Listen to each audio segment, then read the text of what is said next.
complete tear of the ligament often requires surgery, followed by 9 to 12 months of rehabilitation. While many athletes return to play, studies show only about between 65 to 70% regain their pre-injury performance level. Re-injury risk is also higher, with around 1 in 4 athletes suffering another ACL tear, either on the same or opposite knee. In short, an ACL injury doesn't always end a career, but it can shorten peak performance years, changing playing style and demand immense physical and mental resilience. We're being joined by Dr. Jimi Osinaike. He's a PhD researcher in the Academy of Sports and Physical Activity at Sheffield Hallam University. He's joined us from Liverpool in the United Kingdom.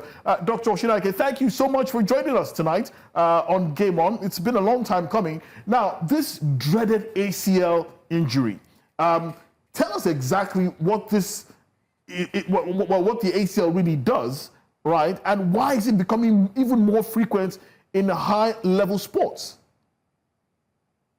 Thanks very much for having me on the show. Now, the anterior cruciate ligament is arguably one of the most important knee stabilizer, as you said.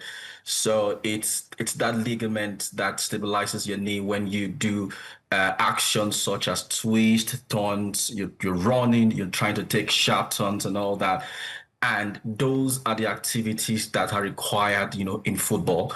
So if by mistake, if an athlete or if a footballer, does an excessive turn or doesn't have, a very strong muscle to alter the knee well, the anterior cruciate ligament, can rupture. Now, why are we having, quite a number of anterior cruciate ligament now?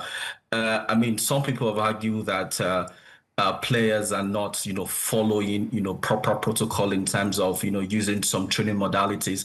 So there is this FIFA training modality called FIFA 11 plus neuromuscular training modality that's been shown to reduce the incidence of ACL by close to 40 to 60%. So if players or if football clubs don't use these training modalities, there is a high risk, of having an ACL tear. Some people also argue that the amount of, football people play back to back, no time, to recover. Some people also argue that, it could be that because the player is not recovering. Again, another issue is, talking about the surface where these players play. Again, if players play on, AstroTurf, which is really quite hard, it could also, create loads, of pressure, in the knee. So again, those are some of the reasons, why we are beginning to have, more ACL. And it's also important to say that more ACL are even much more in female footballers, and that is because of their anatomy, about how their legs, how their knees are naturally. Some people have also argued, because of the hormones, their menstrual cycle hormones, could cause the ligament to be a bit lax. So that's why we're having quite a lot of ACL injuries, even in female footballers. Okay. Dr. Osinaike, I want to ask you a very difficult question by putting you on the spot. Yeah. Victor Boniface, Nigerian international, had this ACL, and he has done surgeries twice, very, very, very important surgeries. And AC Milan, turned him down because of that, after agreeing personal terms. If we were a Milan official, will you have gone ahead with that deal? Then for Victor Boniface, what advice will you give him going forward? Well, I think it's a very tricky one. We really can't say the reason why AC Milan has not signed him in. Yeah, so again, what we know is that AC Milan are a bit cautious, because they've had, 2 ACL ruptures in the past. But if we can speculate, AC Milan is probably skeptical that he might have, a repeat ACL rupture. And what the evidence says, basically, what the research says, basically, is that if you've had one ACL rupture, that is a risk factor to have another ACL rupture.